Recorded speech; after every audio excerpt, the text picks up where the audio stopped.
Hello everyone, welcome. Mother's Day is coming up and I have 3 Mother's Day card ideas for you.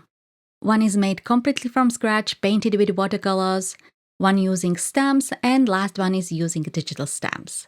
So there is something for everyone should you need an inspiration.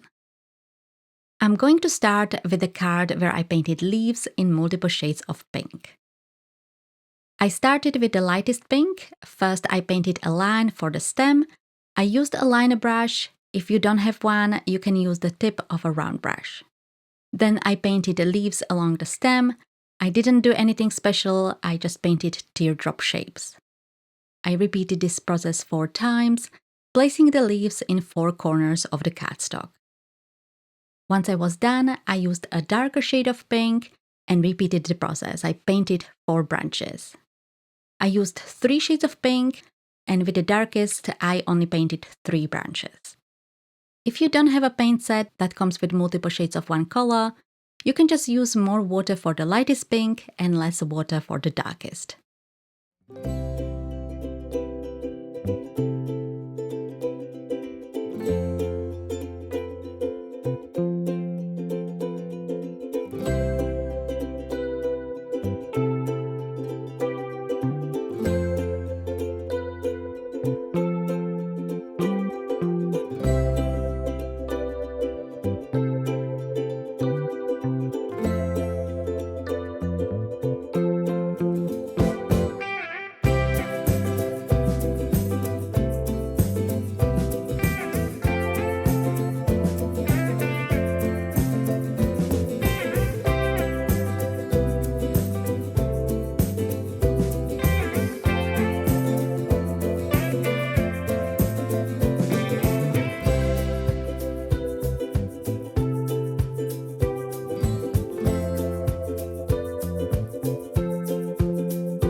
To finish up the card, I adhered a watercolor panel on top of a craft cardstock. In the middle, I adhered a greeting that I heat embossed, and I also adhered a few clear sequins across the panel. Let's move on to the next card. Here I used flower stamps and watercolor markers for the coloring. For the stamping, I used this stamp set with flowers. You can use any similar stamp set you already have. The idea is to mask the middle of the card using washi or similar. That's where the greeting will go, and then stamp the flowers above and below the washi. I started by using a washi to mask off the middle, and then I stamped the flowers. Make sure you use a low-tack tape so you don't tear up your cardstock. I used a stamping tool as this is much easier to do with a stamping tool. Not only I needed to restamp, I'm going to also flip the cardstock. I first used this big stamp. I stamped it first at the top of the cardstock and then I flipped it and stamped it on the other side. Next, I created masks out of a post-it tape and I placed them on top of the stamped flower. And then I stamped the other 2 flowers that are in the set. If you have just one flower, that is completely fine. You will just need to stamp them more times. Having one bigger flower is just convenience. Once I was done stamping on the other side, I flipped the cardstock and stamped the flowers on the other side. By the way, I'm using here the VersaFine ink in Onyx Black and Canson XL watercolor cardstock.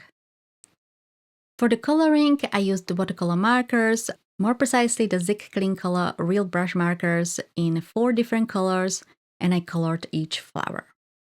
I will play some music for the coloring, but if you would like to have more details, make sure you watch the original videos or check out the corresponding blog posts. The links will be in the description.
After I was done with the coloring, I removed the washi and stamped the greeting in the middle.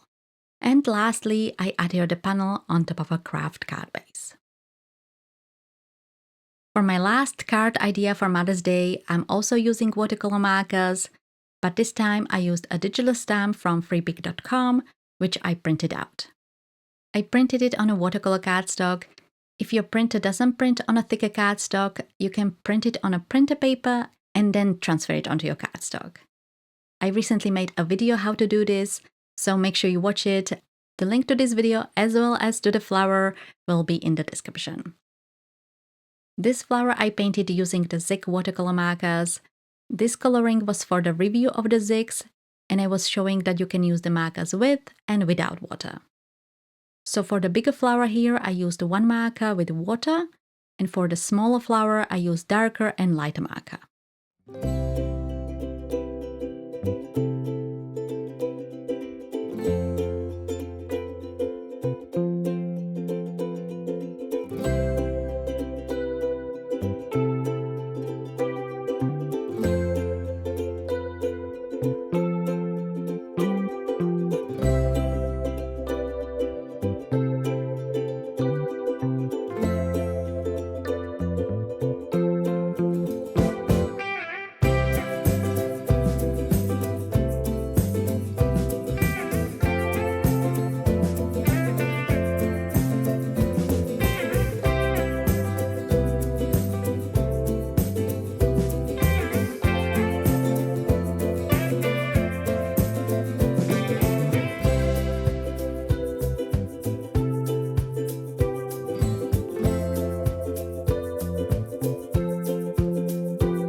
Once I was done with the coloring, I added splatter, painted the edges of the cardstock using cold watercolors, I adhered the panel on a white card base, and added the greeting.